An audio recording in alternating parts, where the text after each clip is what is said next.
Okay, morning. Let's start lecture. Okay. Let's do a very quick review.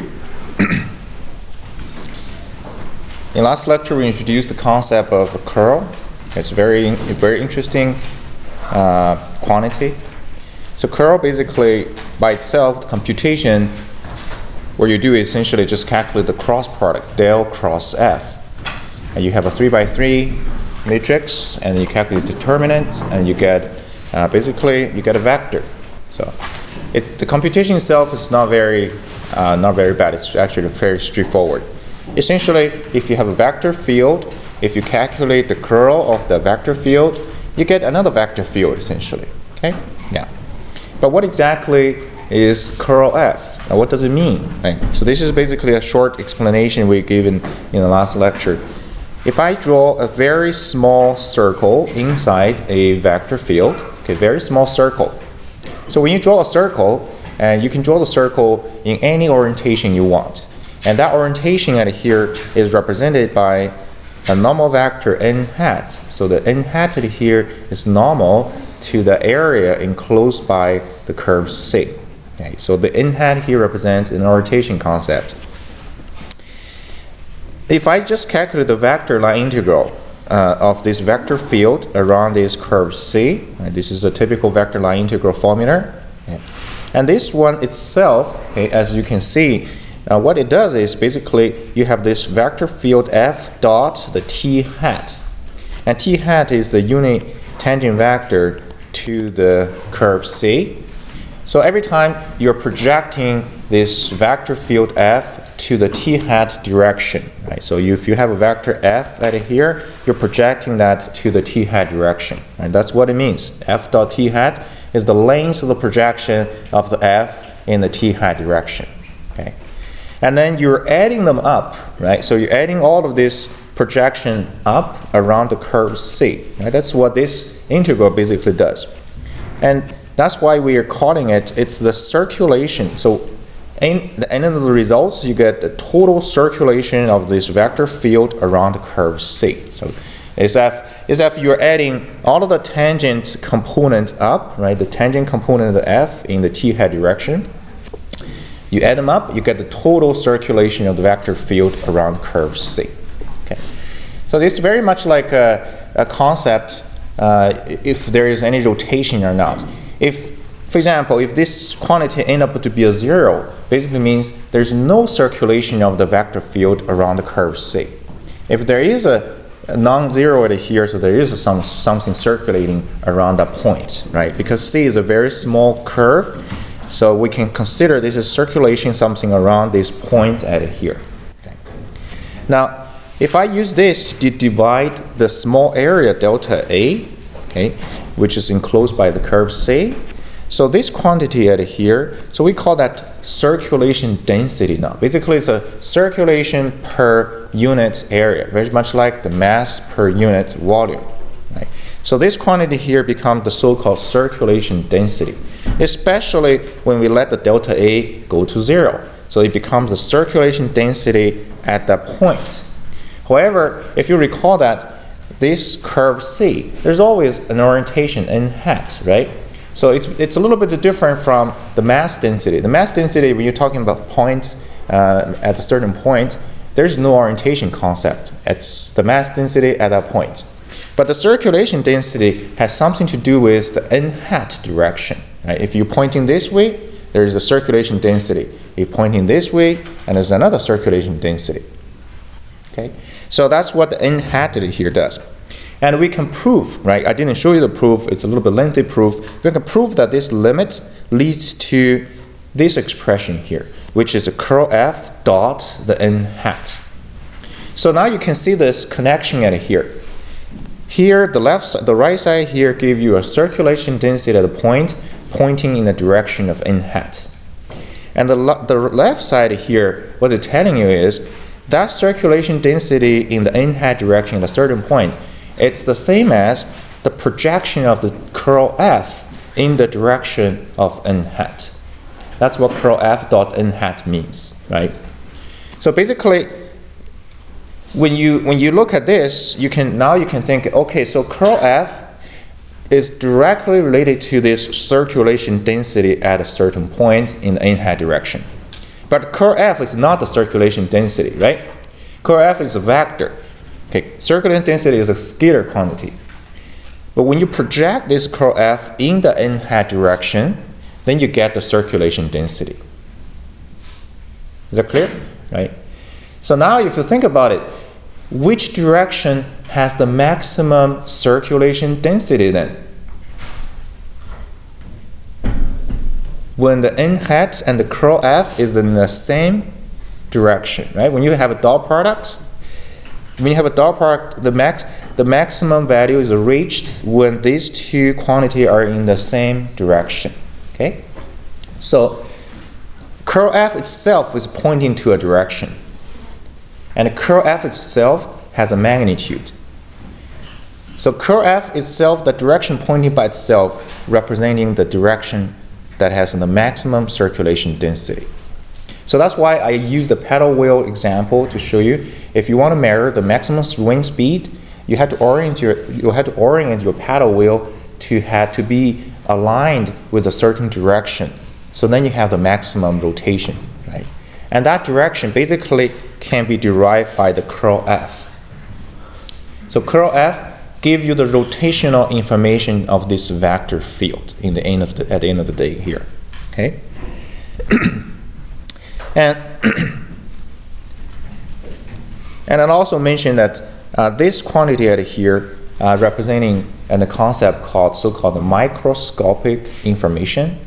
So I showed you that little ball. If you put the ball inside the vector field, and the ball can have a macroscopic rotation around the axis. At the same time, the ball can have a self-rotation around its own axis. The self-rotation is given by the curl F. Okay, so this curl F right here, it gives microscopic circulation information. Okay. If curl F dot n hat gives you a non-zero, then you can expect to have a self-rotation at that location. So that's basically the idea of understanding or interpreting the curl F. Okay. Computation-wise, I think everybody can do it. It's just sometimes you need to correctly interpreting it. Okay. A lot of things are intertwined here. Actually, the rest of the concept, curl, divergent, and then the Stokes theorem, and including the Gren theorem, we're just about to cover it here. So let's look at the Gren theorem first.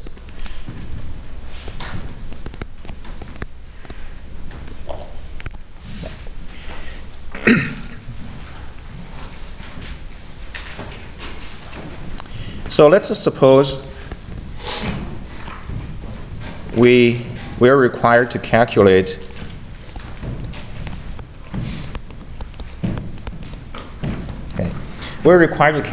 a vector line integral over a closed curve C. So this is what it means. So calculate a vector line integral over a closed curve C. Now, unfortunately, the F at here is not conservative. Okay. It's not a conservative field. So why do I say it's unfortunate? Because if F is a conservative field, then this vector line integral will be, what would be the value? 0, right? Yeah, 0. Okay. So if it's not conservative, then we cannot see it's 0. And the C at here, we'll make it called it simply connected. Okay, simply connected. Some of the wording in here has actually pretty significant meaning, but it's usually referred to some extreme cases. So simply connected, when you have a curve, this is simply connected. But if you have a curve, intersecting itself, that's not simply connected. Okay, yeah.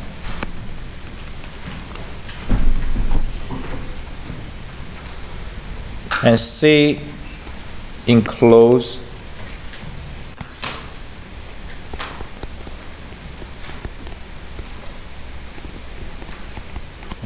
Since it's a closed curve C, so we'll call it C enclose this region R. Okay.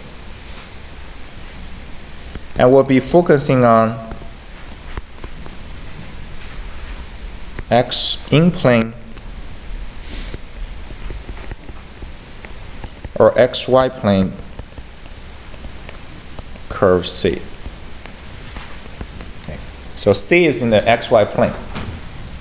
Now C could be definitely in the 3D space, and that's actually the next topic. We'll have a different theorem to deal with that. But for now, the curve C is inside the XY plane and here. Okay. Okay, so then the Gren theorem basically saying is, okay, if you're going to calculate this vector line integral, okay, we'll give you an alternative approach.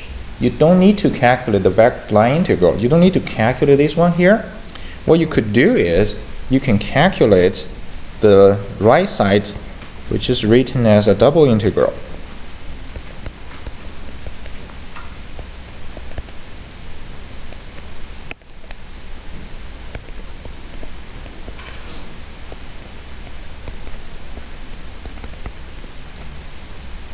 So this is basically the Gren's theorem, okay, the Gren theorem here.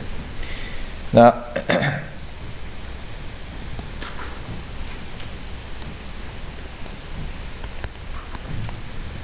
okay, so here is a curve C, okay, and enclosing this region R, and then your vector field F, okay, can be anywhere. Okay. But in this case, actually, we're talking about vector field. We're talking about 2D, so vector field is inside the XY plane in here. Okay.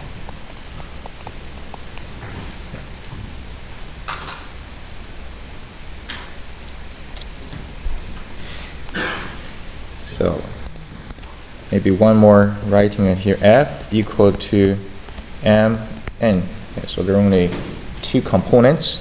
That's where this Mn come from the given vector field F. Okay? Yeah. So let me explain this a little bit here, okay? Yeah. Now this same equation, okay, the same left side here,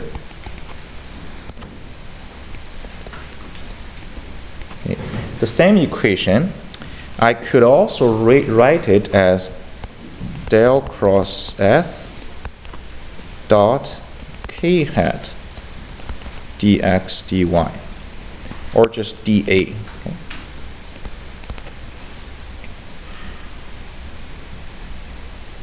So k hat is unit vector, del cross F is a curl, right? And if you, I think we actually try this. If you have a 2D, so M and P is 0, and then you use del cross F dot k hat, you get the last component, okay, of that cross product. Okay? Yeah. But this equation here actually can help explaining the Gren theorems at here. Okay? So let's go back to the simple concept.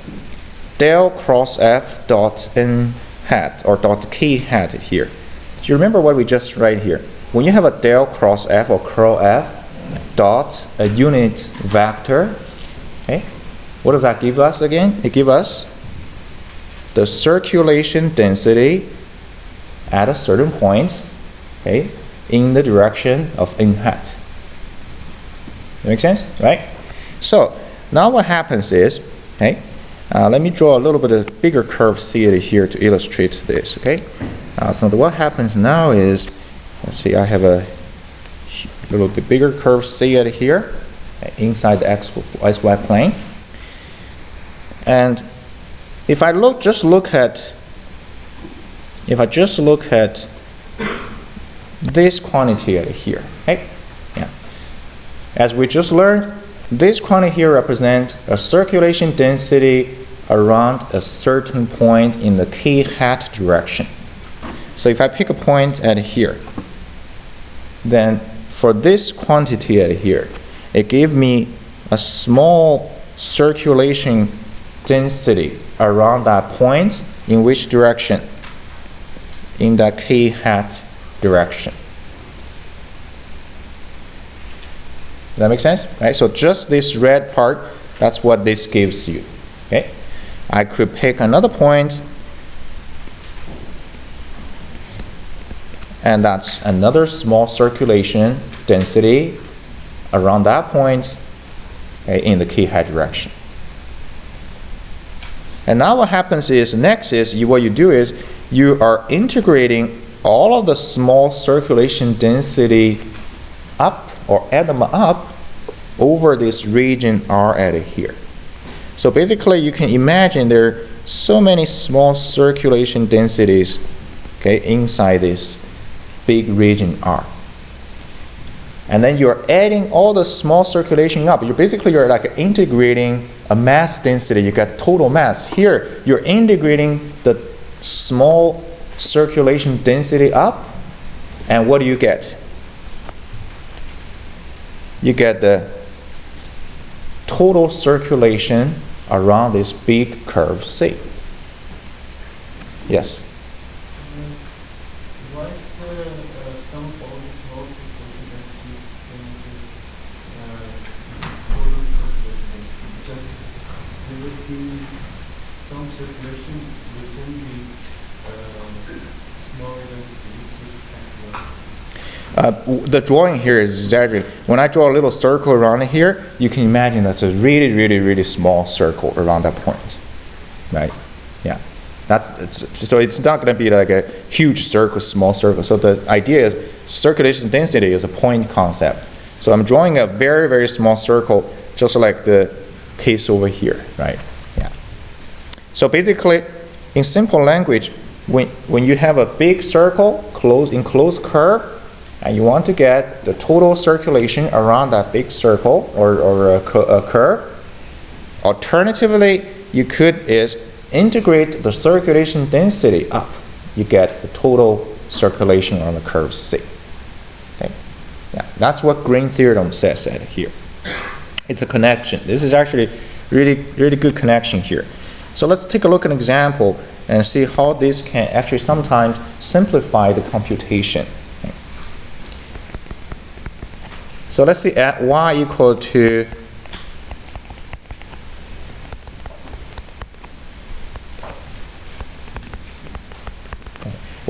this vector field,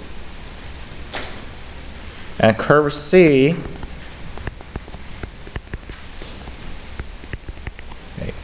Curve C is a circle, but it's not at the origin. Is not at the center of the circle is not at the origin. The center of the circle is at 2, 0. Okay, and let's see. I'm going to integrate to ask you to calculate the vector line integral over this closed curve C. Okay. Okay. So basically, what you're doing here is if this is 2 at here, circle has a unit radius. So you have a circle C over here, basically. And the circle C encloses this region R. Right. Yeah. So F is not going to be a conservative field. Okay. If you're not specifically being asked to do it, chances are you probably don't need to verify it. Okay. So we are not going to calculate this vector line integral, because if you choose to calculate the vector line integral directly, and you have to parameterize this curve C, and you have to substitute into this F, you can imagine, right? When you parameterize the curve C, your x probably equal to 2 plus cosine t, and y equal to sine t, and then plug these two into x, y over here. Immediately you can imagine this is very complicated because you have an e to the power of a cosine term, right? And the integration of that probably not going to be pretty. So alternatively, instead of calculating this vector line integral, we use this Gren theorem, okay, to calculate it. So Gren theorem says this.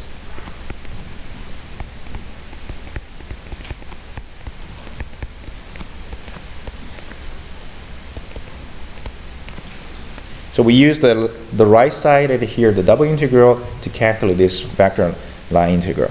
Okay.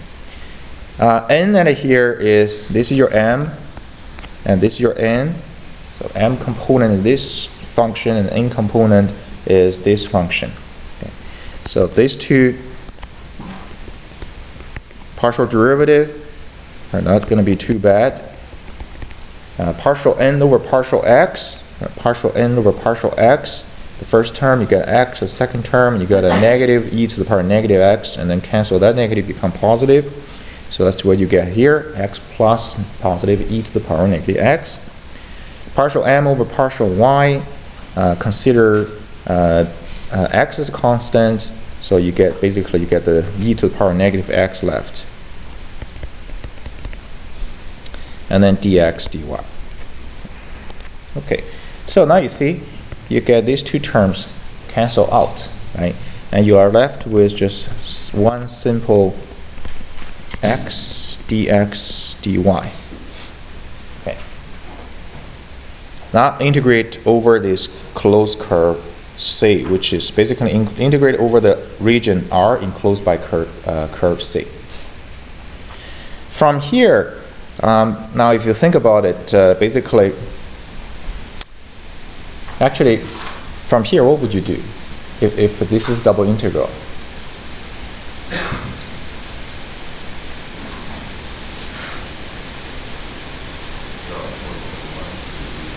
Okay, that's a very direct method, but this is probably, if you imagine it, probably going to be challenged, right? Because when you draw, let's say, in the x direction, and you bump here, here, and you have your x can be expressed as positive and negative 2 plus square root, right?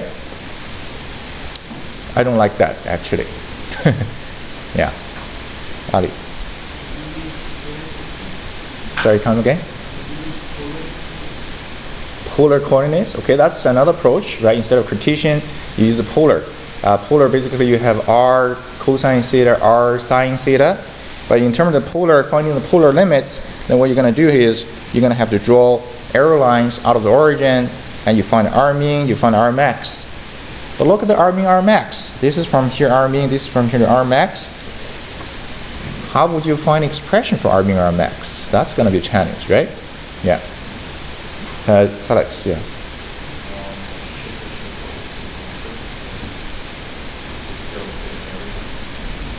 Okay, what's the approach? What's the name of the approach? Change of variables. Okay, change of variables. So change of variable, basically you let u equal to x minus 2, let v equal to y. So now in the uv system, your circle is in the the circle is around the origin now, right? And then what next? Now you can choose which one. You can choose polar coordinates, right, on uv. Okay, yeah, good. However, I'm not going to follow that. I have a different approach, actually. Okay, so you could let u equal to this and v equal to this. Okay, yeah, and then use the change of variables. So you can try it. Okay, but there's a little trick. I wouldn't call it a very universal technique. I would just probably call it a trick at here. Now, if you recall that when we learned the application of double integral, we have this formula. Okay. We have this formula. This is formula for the central mass, the x component, right? Okay. And the mass that is here, okay, is equal to the density delta and then dA, right, to calculate this density. Okay. Now, if I have a very simple case, if the delta function, the density function, happen to be 1, okay, so you have a unified density across this small region R. Okay, then these two formula, right? This formula x bar here. Okay, so first of all, the mass becomes just R. If delta is 1, so just the dA at here, right? So that mass becomes this, and this one here is basically give you the area of this R here, right? Okay, when delta equal to 1. Okay, and what happened to the x bar then? The x bar becomes 1 over the area, and then R, then it's x, and dA. Okay, so delta is 1, right? So this x bar becomes this. Okay. And now what happens is I have that term shown specifically now at here. So basically this term at here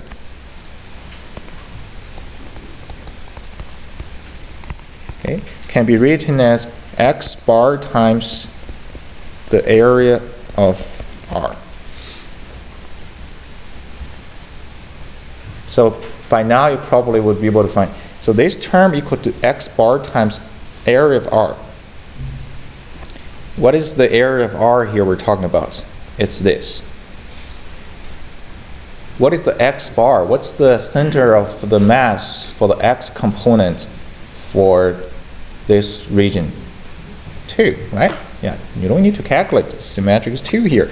So now basically you get 2 times area of this circle, which is pi r squared, and r is 1 at the radius is 1 at here, so you get 2 pi. Okay. So that's a little bit trick at here. Okay. You'll get the same results if you apply the change of variables. Okay. All good? Yeah? So the Gren theorem, in simple language, it gives you an alternative approach to calculate the vector line integral. So instead of a calculate vector line integral, you calculate double integral. Okay. It's just like that. Yes?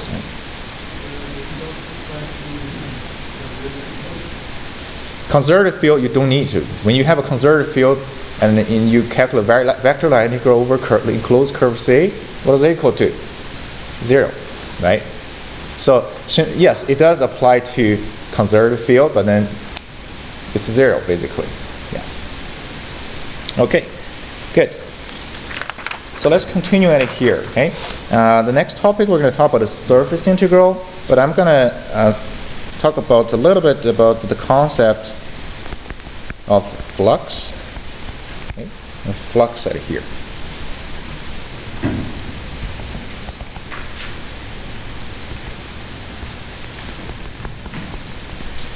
Now, flux, okay, in simple language, it's a amount of a something,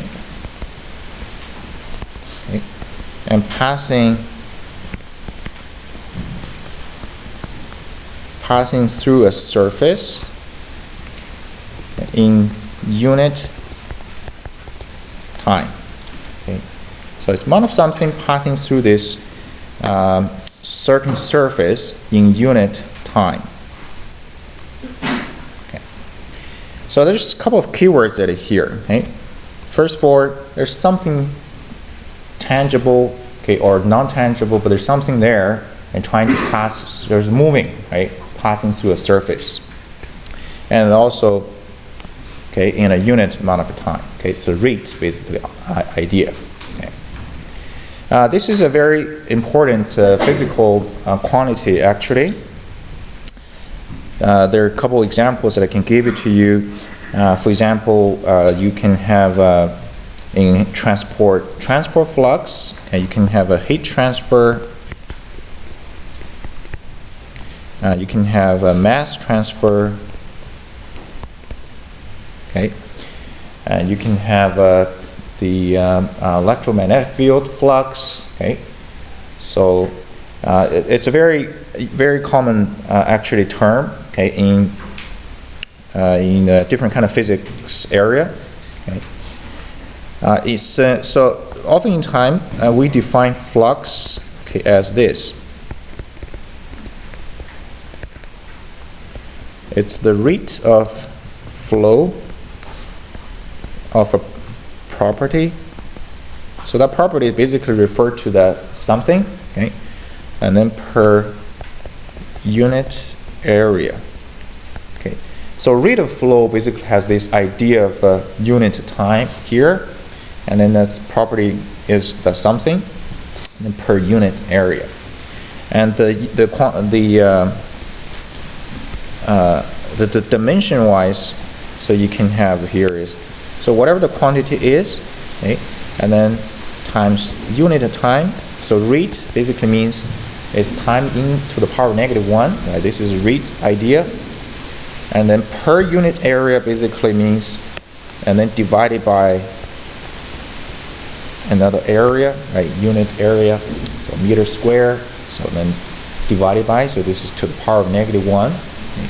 So that will be the units for the flux. So if you have a heat, if you have a heat flux, and you would have a dimension like this, so m joule meters to the power negative 2, and then per second, right? So this is basically area time inverse. Now, the next thing what we're going to cover is we will calculate the flux, okay, using the surface integral. Okay. So we're going to look at how we get the flux, or how we can get the flow of this something through the certain surface, okay, and to get the calculation of the flux quantity. Okay. Yeah. So I really enjoyed the next one here, which is the perfect kind of thing. I wanted to explain the idea of the flux. I'm sure probably you all watched the movie here. It's a relatively old cartoon. It's a cloud with a chance for the meatballs. Imagine this something is the meatballs, okay, and it's falling down from the sky. Okay. So you are going to catch as much meatballs as possible. Okay. So now let's think about how we can catch as much as possible, right? Okay, so what type of factors are involved at here? So let's say you hold a ball here, you hold a big bowl here. First of all, the bigger bowls, you're going to catch the more, right? So basically the surface of the bowl matters. And what else matters?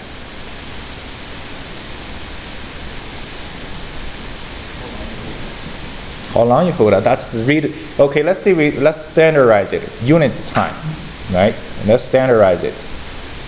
You only hold, let's say, for 1 second. What else matters in terms of catching? Yes. Exactly, the orientation of the boat, right?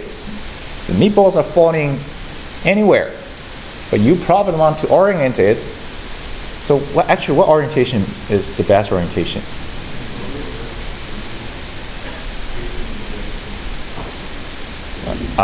So the perpendicular vector of the surface needs to be aligned with the meatball direction, right? Okay, that's excellent. That's another one there. What other thing matters? So now we're all focusing on the surface that is here, right? Pardon me? How big is the surface? I think we talked about that. How big is the surface? Yes. Yes. Exactly. How fast meatballs is falling, right? That's the intensity of the vector field. Okay. Yeah. So some vector field probably at this location 0, but some vector field has non-zero, really fast flowing of the something, right? So everything that you just said here are the factors in terms of the quantity of the flux calculation.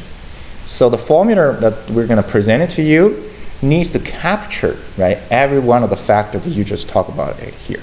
Okay? Yeah. So this is essentially the idea that we have just discussed. The intensity of the vector field matters.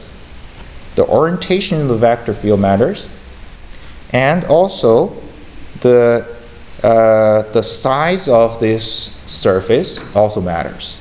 right? Okay. So let's take a look at how we can capture the three things here. Okay. So first of all, orientation, right? Basically how you orient this surface here. Orientation of the surface, we use basically the normal vectors to represent, okay, its orientation. When you have a surface, okay, at each location of the surface, this is just a very extreme example, you can have so many normal vectors around this surface, and they're all pointing to different directions.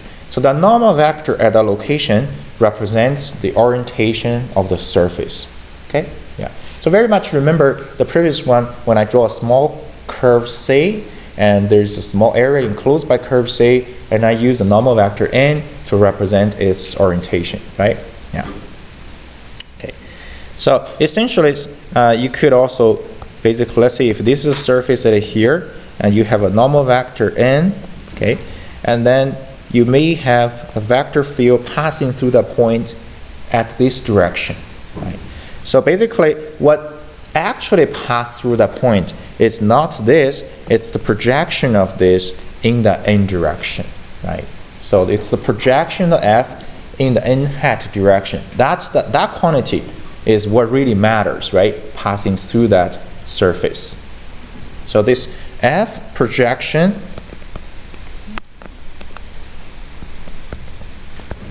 which is n hat, that quantity is the most important quantity, right? That's what really passing through this surface. Okay. So, and the other thing is, the idea of a unit time. So let's take a look at how we can approximate this idea here. Okay.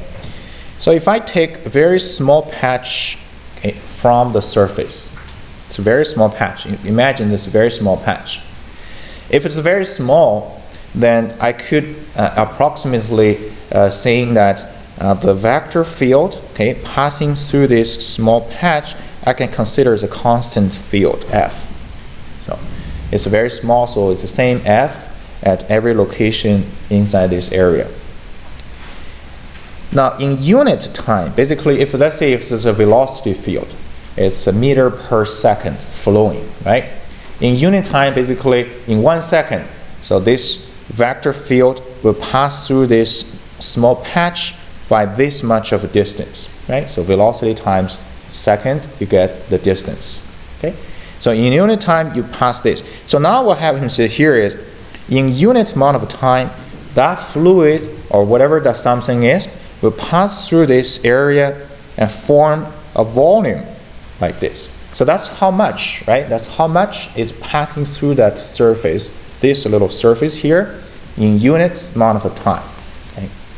So what I need is basically this is essentially representing this volume at here, okay, representing a small quantity of flux, right, passing through this delta A.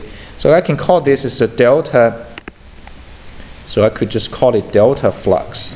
Okay. So the delta flux equal to this small volume at here. And to calculate the small volume, what do I need to do? I need to use the base area and then times the height. And the height at here is basically the f dot n hat, right? So f dot n hat give you the height of this parallelogram. And times this base area, you get the small volume. And that gives you the small amount of flux passing through this delta A. Okay? So is that good? Right? So that's a reasonable approximation. What I'm looking for is the total flux over this surface A, right? So if this is a big surface, what we're doing here is we're just taking a very small delta A out of it. Okay? And this is your S at here surface. So all we need to do is what? We just have to integrate basically both sides of this equation, right? You're adding all the small quantities up, you get a total amount of the flux. And then here you get the total flux. Okay. And over here, okay, now the integral here is to integrate over this curve, over this not a curve, over this surface S at here, okay, over the surface S. So then you will find what's involved here is it's a double integral. It's not just a single integral, because when we have a surface S, we need basically two variables in order to describe a surface. Okay. So you need basically a double integral right here to deal with this integration. And that integration essentially becomes f dot n hat, and delta A here becomes dA, okay, like that. Okay. So basically this is the surface integral. Okay, this is the surface integral here, formula. So let's take a look at this surface integral formula. Does this formula capture the discussions that we have just done about the factors involved in the calculation flux? It does involve the vector field F. So basically the intensity of the vector field F matters. It also involves the orientation of the surface S, which is n hat at here, and it also involves the size of the area or size of the surface S at here. So you see this formula, right, captured all of the three factors that we have talked about. Okay. So this formula here basically gives us the flux, okay, or the total flux. Okay. Now before we move on to the computation of the surface integral, and I need to basically emphasize a little bit about the orientation of the surface at here. Okay. Yeah. As I said, we have a normal vector, okay, n hat, okay, to the surface. So we use the n hat as the orientation of the surface.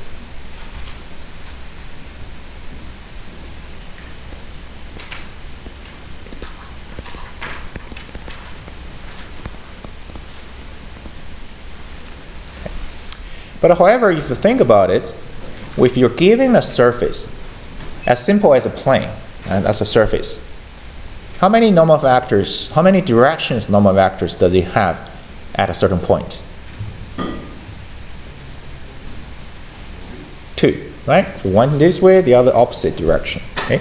So you need to basically bear in mind there are 2 directions.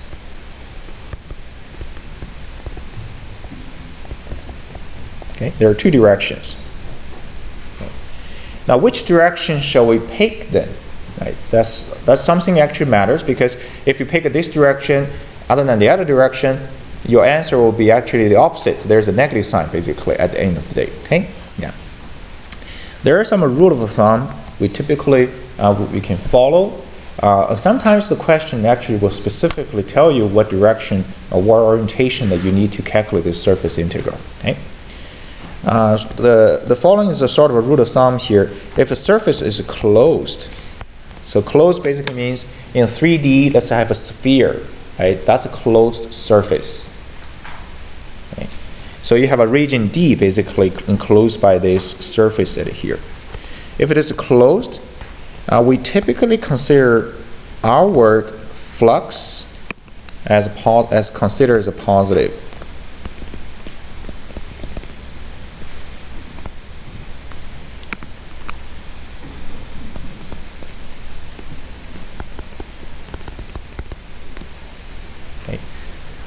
So outward, if I'm talking about outward flux as a positive, then basically means in this particular case, we take the outward n hat, okay, as a positive here. Okay. So if I have an enclosed surface, okay, there is some sort of vector field, okay, would exist in the 3D. If the question here is, can you calculate the outward flux, okay, across this surface here? So all you need to do now, you say, okay, outward flux, that basically means you are going to pick an n hat direction pointing outwards. Okay, yes, Adi. For this, those surfaces with the total flux we have to do? No, not necessary. Yeah.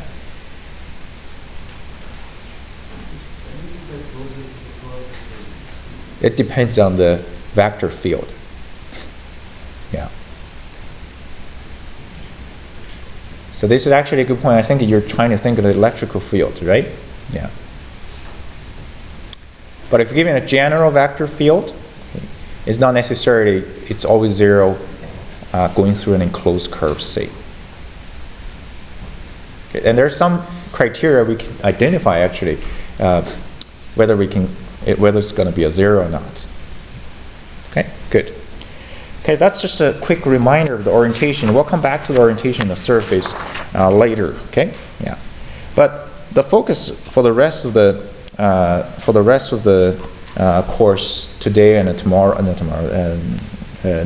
next Tuesday will be on the evaluation of this surface integral here. Okay, yeah. So I'm going to present to you different cases. Okay, how to evaluate surface integral.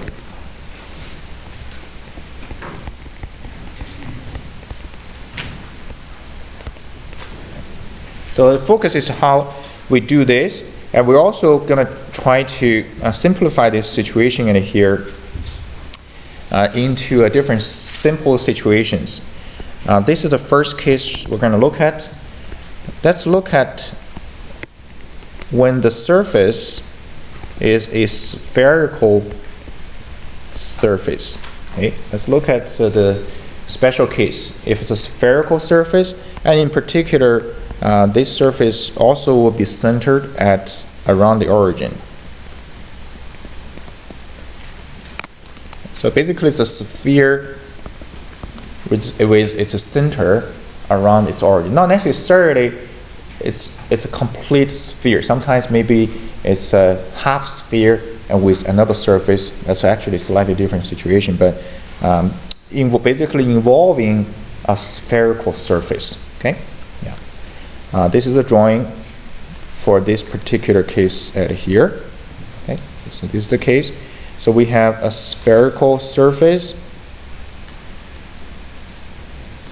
centered around the origin. Okay, and imagine I didn't draw the vector field, so there's a certain vector field exists in the 3D space. Okay, and we're interested in the flux. Okay. Maybe inward or maybe outward, but we're interested in the flux across the surface S. Okay.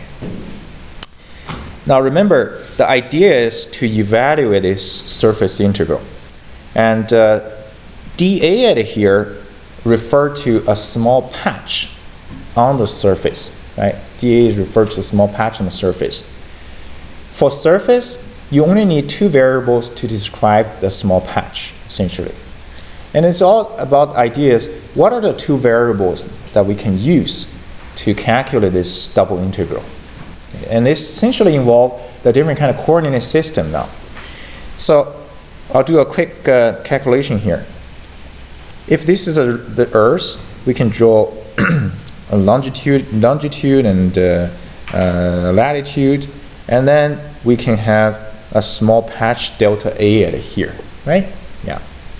And when it's a sphere, one of the things that we have done in triple integral, we have used the coordinate system, which is called what?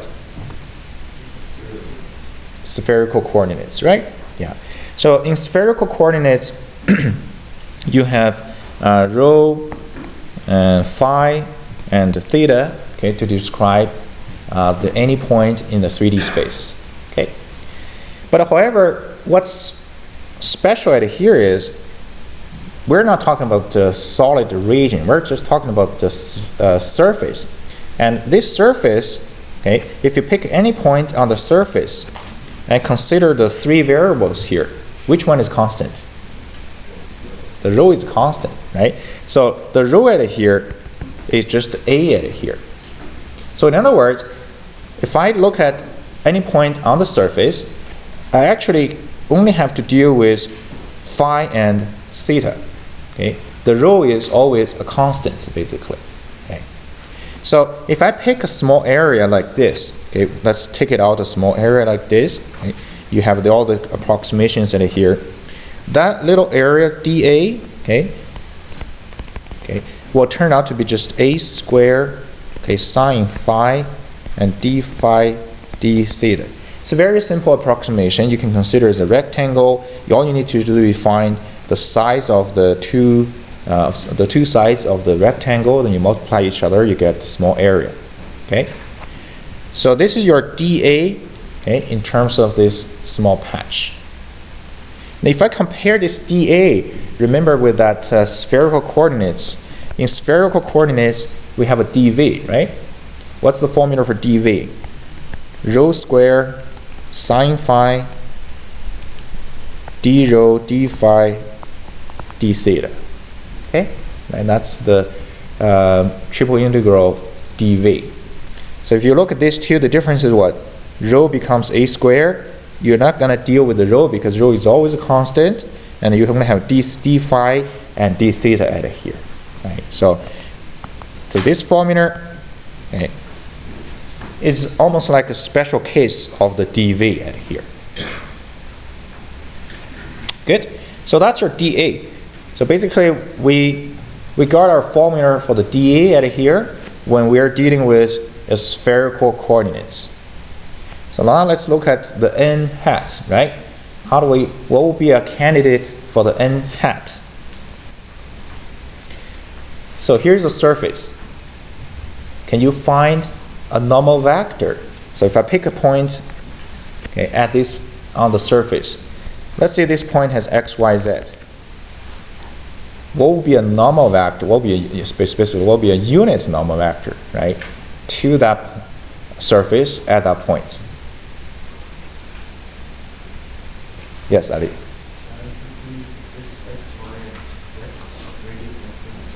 Exactly. So if you draw a vector from origin to x, y, z, and that's reading to basically a vector, that vector is perpendicular to the surface, right? Yeah. But we need a unit vector, unit normal vector.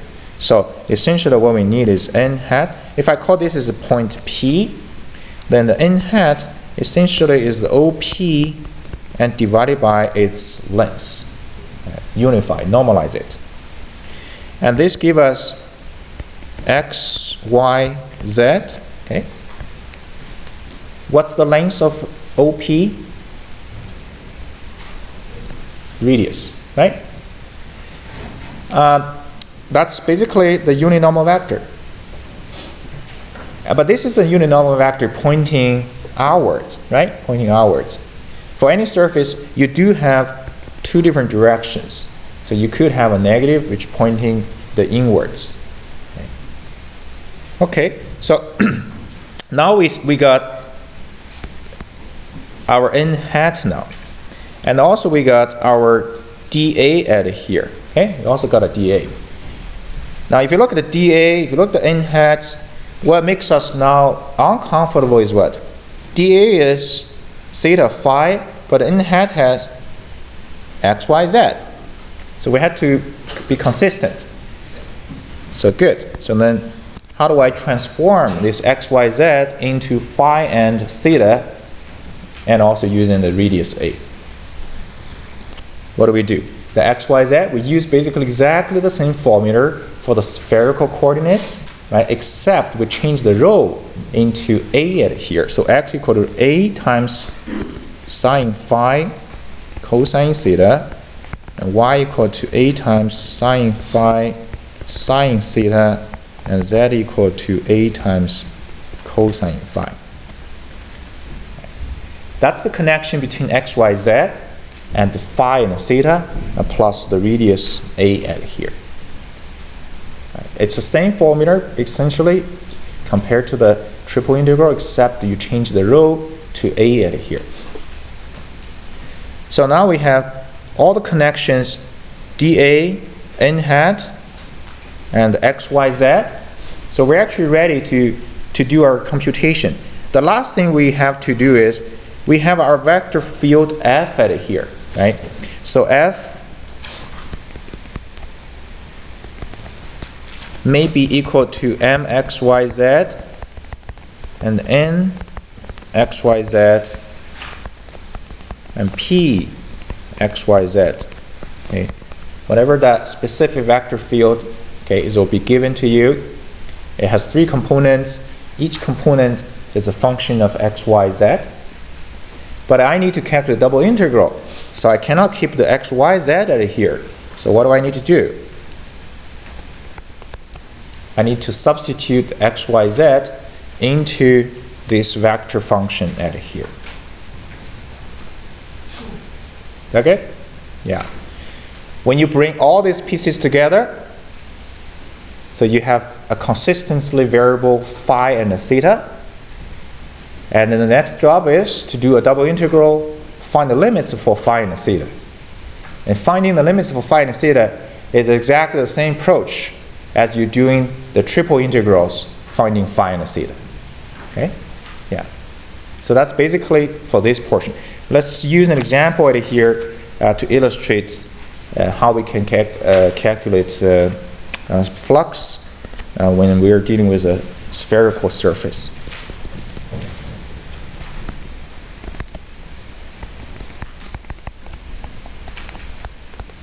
Okay. So here is the vector field F, and the surface is x squared plus y squared plus z squared, okay, equal to a squared. And I'm interested in the outward flux. Okay, so we're calculating basically F dot n hat dA.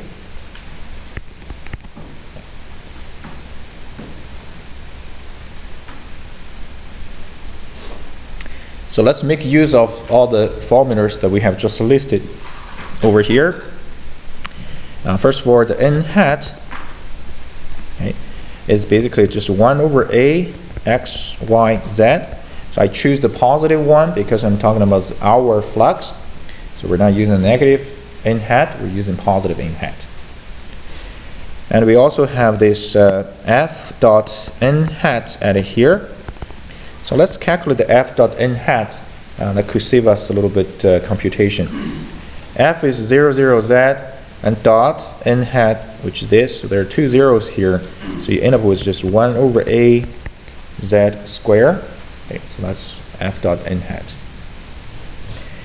Okay, so now I'm going to plug everything into the surface integral. So surface integral s, integrating this 1 over a z square, and then dA. Okay, so this dA at here, okay, is a square sine phi d phi d theta. So we just have to write down this a square sine phi d phi d theta. Okay, that's your a. That's the dA at here. Okay, so the flux basically equal to this. Okay. There's still a mix of z, phi, and theta. So let's replace the z with which one? With this a cosine theta. Okay, so replace the z with a cosine theta here. Cosine phi, sorry. And a square sine phi d phi d theta. Okay. So now everything is phi and theta. We need to find the limits for phi and theta. Okay. So here is the sphere.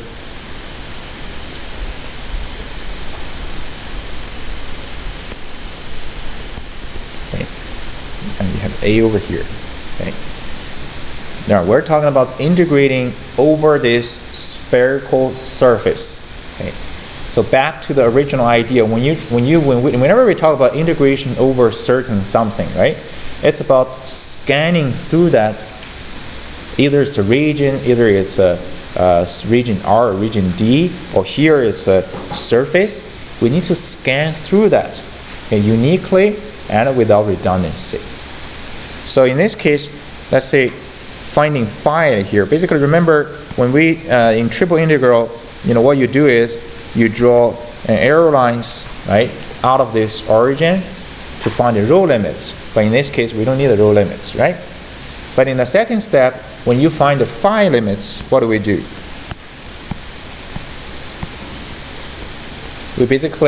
We start from the z-axis and then we sweep that reading line up to the maximum up to here, right? And find the limits for phi. In this case, it's a whole sphere. So if you do this first sweep, you're almost like creating. Actually, when you do the first sweep, you're creating. You're sweeping through this line here, right? Sweeping through this line, right? Half circle. So in this particular case, phi from 0 to pi, right? 0 to pi. And phi angle is always the angle between the z-axis and the reading line. Okay. And last step, second step, the theta angle. Basically, you sweep through this surface. So what you do is you sweep this, the circle you just created, and then 360 degrees in this case, and you're basically recreating the spherical surface at here, right? So in this case, theta is 0 to 2 pi. Okay. So now this is your double integral. There is only just one simple trick at here. Do a little bit of simplification. So a cancel. This is a square, another a square. So altogether you got a cube.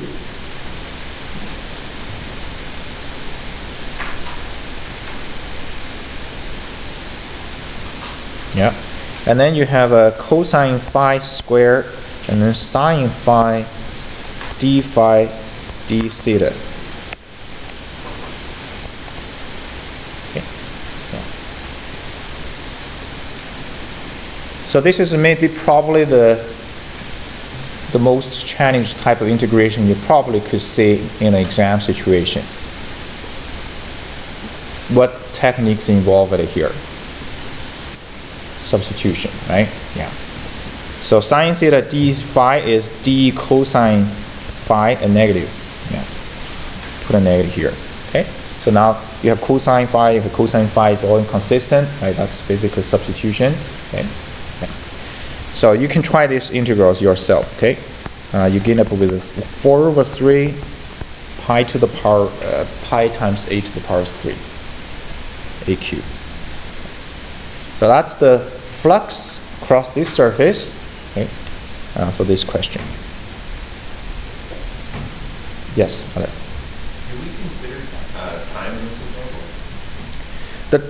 example? Sorry, what time? You mean rate? Yeah. It's embedded within the vector field.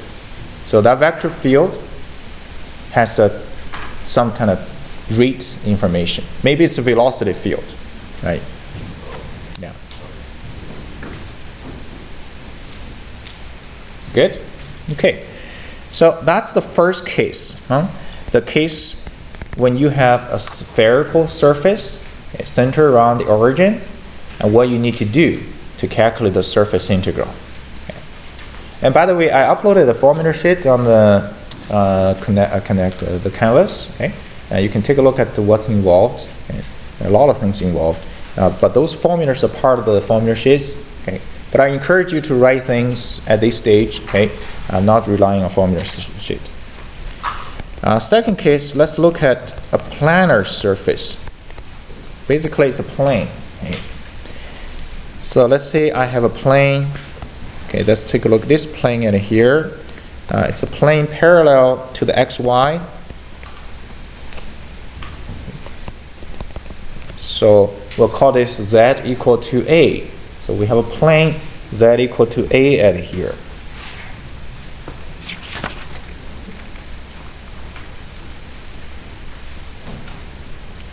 And similarly, our f function, let's see, m and p, that's the vector function, the vector field. Okay.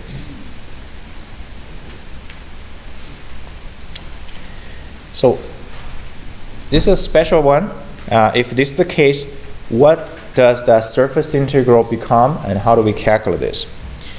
So we'll follow the very similar approach. I'm going to pick a small patch, okay, on this surface. In this case, I'm picking a small rectangle around on the surface here. Okay. So here's a delta A, a very small patch. So delta A at here equal to delta x times delta y. Okay, that's a small patch. Okay. Or in other words, the dA basically is the dx dy, right? That's your small area dA. It's the Cartesian coordinates, right? So you only need for this because this is parallel to the xy plane. Okay. So that's why I can do this.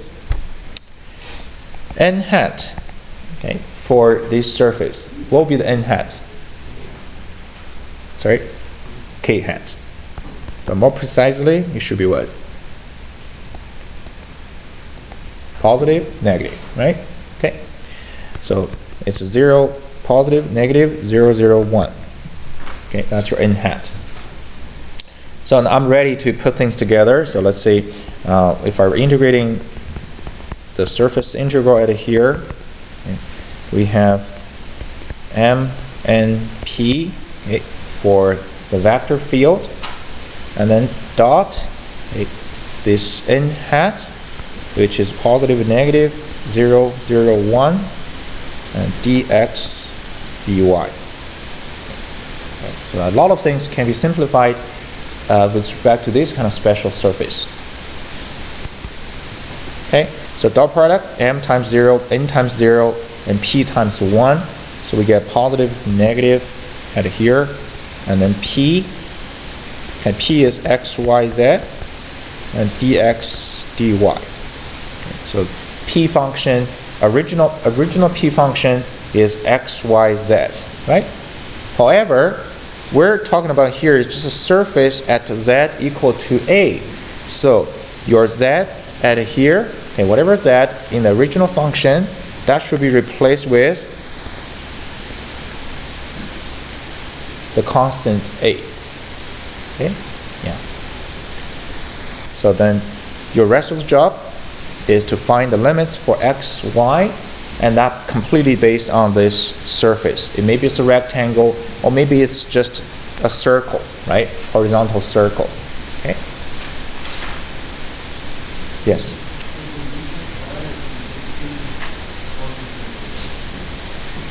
Yes. So we don't call it region R at here. We just call it a surface.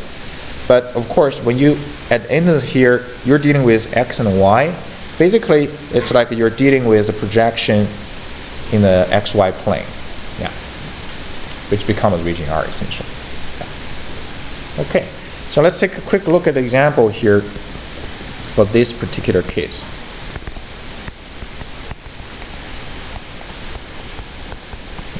Here is the vector field, -1, 2, z, okay, and the surface is z equal to 1. At the same time, we have these following constraints for x and y. Okay. X is between 0 and 2, y is between 0 and 3. So basically what we're dealing with at here, okay, if this is 1 and here is x and y here, so basically you're talking about a small rectangle. Okay. Here's 2, here's 3. Right. A small rectangle on top of the xy plane. Okay. So let's try the calculation at here. We're talking about f dot n hat dA. Okay. I'm going to put f into here. So -1, 2, z. So -1, 2, z. What do we replace the z with for this question? Z equal to 1, right? So you're going to replace the z with 1 at here. Dot the n hat, and n hat. Let's say we're going to use upward. Okay. So 0, 0, 1, okay, and dx dy. X, y limits are based on the rectangle. So x is between 0 and 2, y is between 0 and 3, right? Yeah. So altogether you get a 6. Okay. So that's a very simple double integral. Okay. So now you can get a sense, when it comes to surface integral, it's basically a double integral. And what what coordinate system? That really depends on the surface you're dealing with. Okay. That's case number 2. Okay. Case number 3, okay, is a cylindrical surface. Okay, cylindrical surface.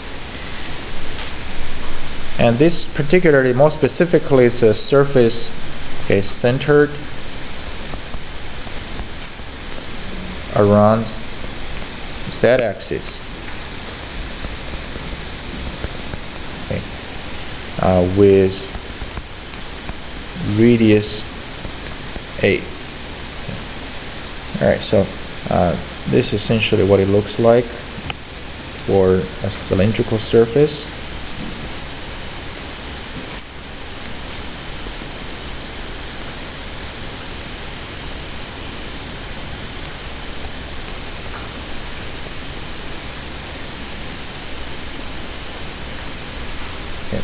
So it's a cylinder centered on z-axis. If you cut a cross section, you got a circle, and that circle has a radius of a at here. Okay. Yeah. So how do I integrate surface integral for this kind of a surface? So we'll do a very similar approach as that spherical coordinates.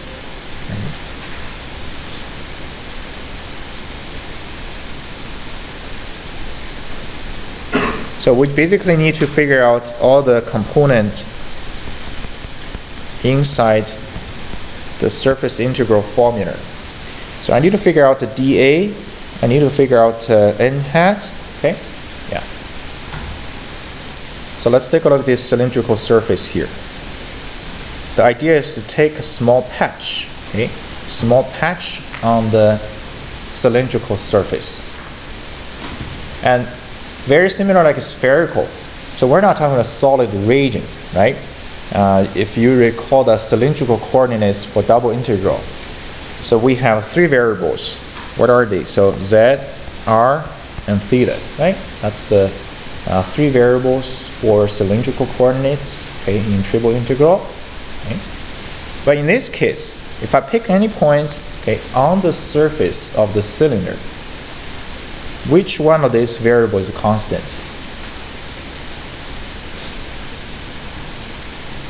R is a constant, right?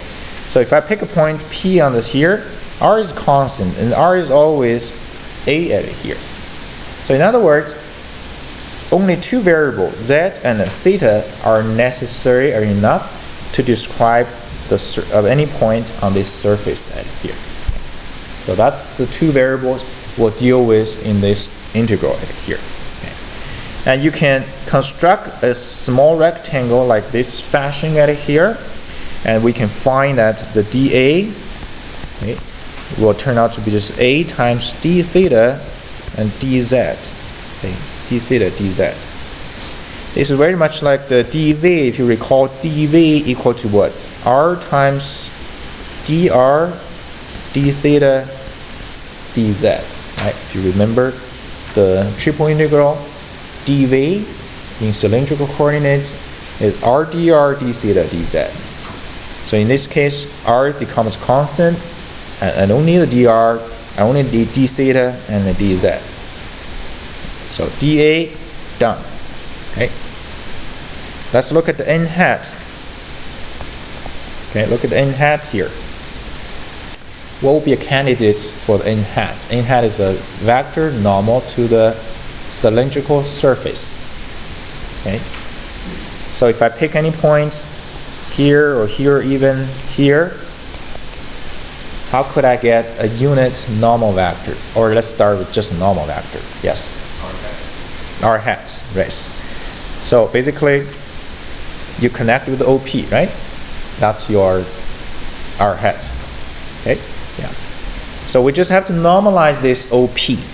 So n hat equal to OP, and normalize it to give you the R hat. Okay. And OP has coordinates x, y, 0. Remember, in this case here, even if P is here, right, or here, doesn't. So whose coordinate, z coordinate is not 0. But your horizontal r, right, has nothing to do with the z. Okay, it's always just about x and y. That make sense? Yes, Ali. The top and the bottom? Yeah. So in this case, you need to imagine, that's a really good point. We don't have the top and the bottom. Okay? That's just a cylindrical surface. Well, as a matter of fact, what if I have the top and the bottom? Basically, I have 3 surfaces. 1, 2, and 3. What do I need to do? 3 surface integrals. Right? Okay? Yeah. Top plane, bottom plane, plus the side cylindrical. Okay? Add 3 things up, you get a total flux. Okay? So some of the questions are just like that, actually. Okay? Just like that. But let's focus on just the cylindrical surface for now, right? So this one divided by its length, which is a. So you get 1 over a, x, y, 0. Now technically we need a positive and negative at here, right? So you can be positive or negative pointing inward and outwards. Okay. Again, I have a mixture of a theta z and x, y. So I need to get rid of the inconsistency at here. We use our old formula for x, y from the cylindrical coordinate. So x equal to a cosine theta and y equal to a sine theta. And z, we're not going to change it. It's still going to be the z, right? So that's basically the substitution for x, y, z. So that's it. That's why we got all the pieces of puzzle out of here. We can just simply insert everything into this surface integral. So f is mnp, and n hat is 1 over a, and the a dz d theta is a dA, right? So all these pieces here, and of course you need to insert, okay, the x, y, z. Okay, replace those corresponding x, y, z, okay, correspondingly. So let's look at an example. Okay.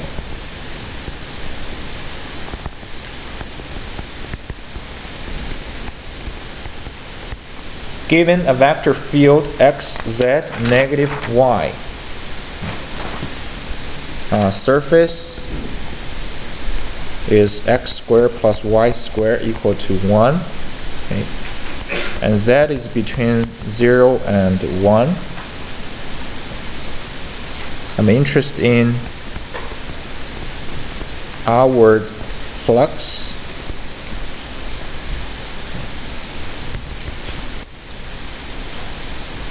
Alright, so that's this question. So let's use our formula for the calculation here. Okay, so as a matter of fact, for this particular question, okay, let's draw it.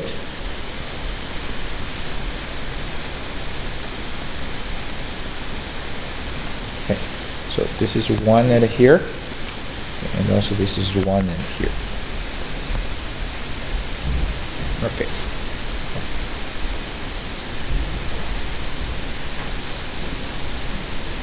So this the question probably, let's put it a little more specific here. Okay, let's actually use the idea of what Ali just raised up here. For this surface, and what I'm going to consider is the surface. This is an enclosed surface. There are 3 surfaces here. So S1 is the bottom, and S2 is the top, and S3 is the side. So there are 3 surfaces. Okay. So we're looking for our flux. So how do we get that? So basically your S at here equal to S1 plus S2 plus S3. That gives you enclosed region. And if we're looking for the surface integral, okay, for the total S at here,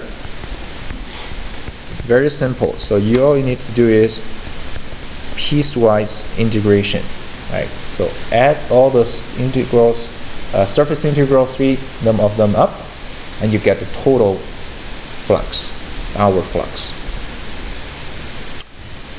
2 of them are not actually very new. So S1, S2, those are the top and the bottom horizontal plane. So maybe I'm not going to calculate this. What would be the direction n hat for S1, and what would be the n hat for S2? S1, what would be the n hat? Yeah, excellent. Negative, okay? Because we're talking about outward. When it's outward for the bottom one, it's the negative k hat, and for the top one, it's the k hat. Okay? Yeah. And then this one here is what we have just covered. That's a cylindrical surface, right? So let's look at just look at this one here. This S3. So let me quickly go over this. Okay.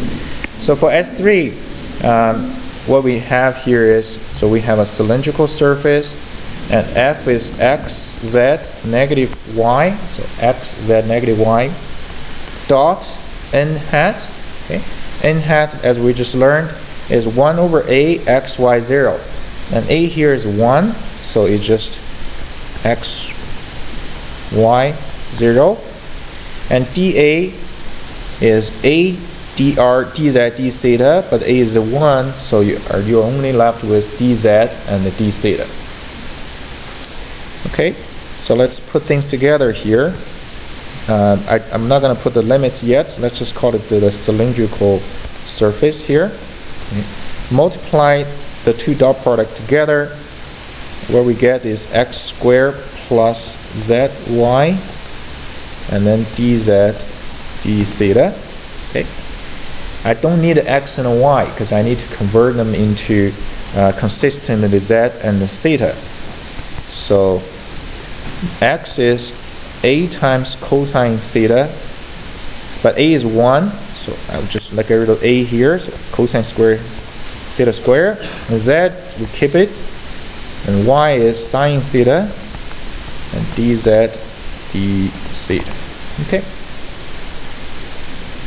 And finally, the limits.